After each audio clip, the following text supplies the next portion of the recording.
सलग 3 दिवस उपाशीपोटी पेरूची पाने खाण्याचे फायदे ऐकून थक्क व्हाल। मित्रांनो, आपल्या आजूबाजूला असणाऱ्या वनस्पती आपल्या अनेक आजारावर फायदेशीर ठरू शकतात। आजूबाजूला असणाऱ्या वनस्पतीपैकी पेरूचे झाड हे सगळ्यांनी पाहिलेच असेल। पेरूच्या पानाचे आयुर्वेदात अनेक फायदेशीर उपाय सांगितलेले आहेत। अनेक आजारावर हे पेरूचे पान आपल्याला उपयुक्त ठरू शकते। मित्रांनो, हे पेरूचे झाड खूप वर्षापूर्वी पोर्तुगीजांनी दक्षिण अमेरिकेतून हे फळ भारतात आणले होते। सध्या भारतभर पेरूची मोठ्या प्रमाणावर लागवड केली जाते। याला आपण जाम किंवा अमृत या नावाने देखील ओळखतो। तर मित्रांनो, जसे पेरू खाण्याचे फायदे आहेत त्याचप्रमाणे पेरूचे पान खाण्याचे सुद्धा फायदे आहेत। तर मित्रांनो, आज आपण या व्हिडिओमध्ये जाणून घेणार आहोत की पेरूच्या पानापासून आपल्या शरीराला कोणकोणते फायदे होऊ शकतात। चला तर मित्रांनो, या व्हिडिओला सुरुवात करूया। नंबर 1, पावसाळ्याच्या व थंडीच्या दिवसात व्हायरसपासून आपलं रक्षण हे पेरू करत असते। मित्रांनो, हे पेरूचे फळ जसे उपयुक्त आहे तसेच याची पाने देखील आपल्यासाठी उपयुक्त आहेत। पेरूचे पाने रक्तदाब नियंत्रित करण्यासाठी आणि रक्ताभिसरण सुरळीत ठेवण्यासाठी अत्यंत गुणकारी आहेत, ज्यामुळे उच्च रक्तदाब असणाऱ्यांनी या पेरूच्या पानाचा काढा नियमित सेवन करावा। नंबर 2, पचनक्रिया सुरळीत करण्यासाठी सुद्धा पेरूची पाने आपल्यासाठी उपयुक्त आहेत।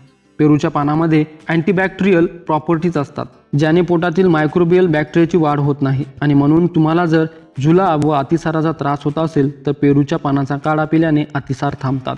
शिवाय या पानामधील पोटॅशियम, लायकोपेन, व्हिटॅमिन ए आणि सी यामुळे शरीरामधील येणारा थकवा देखील कमी होतो। नंबर 3, रक्तातील साखर नियंत्रित राहते। या पानाचा काढा दररोज जेवणानंतर पिल्याने पोटातील इन्सुलिनचे प्रमाण वाढते व साखरेचे रक्तात होणारे शोषण नियंत्रित राहते। मित्रांनो, हे जपानमधील एका रॅट स्टडीमध्ये देखील सिद्ध झाले आहे।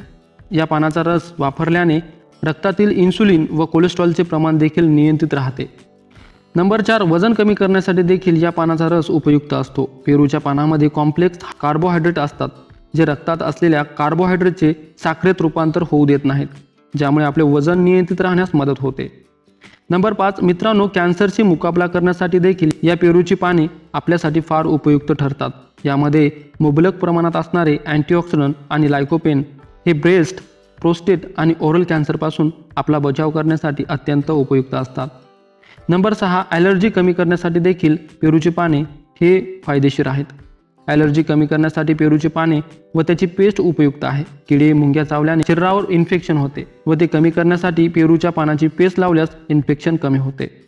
नंबर 6, हिरड्यातून रक्त येत असेल किंवा तोंडाचा वास येत असेल तर अशा वेळी 2-3 पेरूची पाने चावून खाल्ल्यास या समस्या देखील दूर होतात।